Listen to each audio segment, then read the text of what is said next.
Nissan's Qashqai ePower offers a rather different stepping stone from combustion power to EV motoring.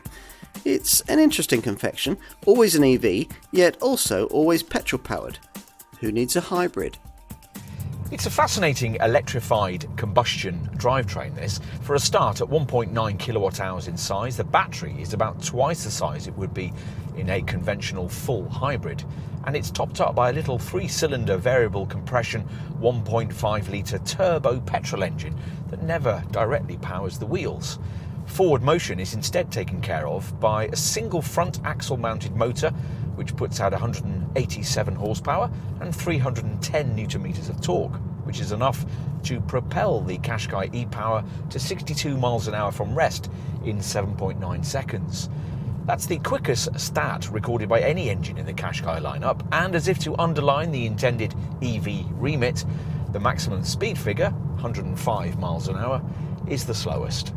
Inevitably, it only works with auto transmission, but does so more smoothly than with the CVT autos used in some full hybrids, thanks to a feature called linear tune, which ties engine speed to road speed. Nissan's also engineered in its iPedal tech, which increases energy regeneration when you come off the throttle. This doesn't slow the car as much as it would with the company's Leaf and Aria full EVs, but it will mean that in normal motoring you'll be using the brake pedal a lot less.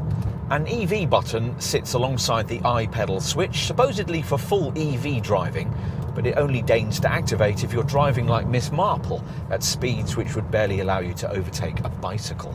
Best to leave the ePower system to its own devices, which see it delivering a useful frugality advantage over a conventional mild hybrid Qashqai.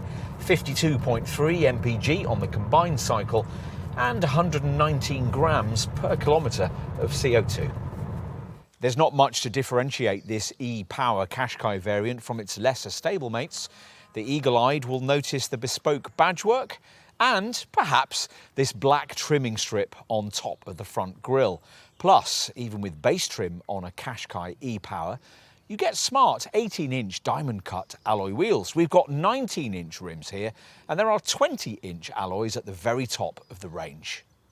There are no real changes for this ePower variant, just this oddly shaped spherical gear selector and the iPedal and EV buttons next to it. Otherwise, the cabin's just as in any other third-generation Qashqai, which means it's really quite appealing if you've been able to stretch to the kind of plusher trim level we have today. Everything feels quite smart, and you'd quickly feel a sense of familiarity here if you regularly use this car day in, day out, thanks to the logical layout and a seating position that's halfway between SUV and family hatch. Avoid base trim and both the Combi-meter instrument screen, which has 2 display options, and the central Nissan Connect infotainment monitor will, as in this case, be 12.3 inches in size. OK, time to take a seat in the rear. Backseat passengers should be reasonably happy here, thanks to the increases in legroom that came with this third-generation J12 series design. Headroom will be slightly restricted on models fitted with this vast panoramic glass roof, but 6-footers should still just about fit. Right, time to finish with a look at the boot. Now, impressively, the ePower system's battery pack hasn't compromised boot space, so you get the same 504-litre capacity as in any other Qashqai. The plus side of spending a bit more money and avoiding base trim is that you get this super useful luggage board arrangement. These 2 removable lower panels create a flat cargo base with a usefully sized and invisible storage area below, into which the parcel shelf can fit. Once everything's retracted, up to 1,447 litres is freed up.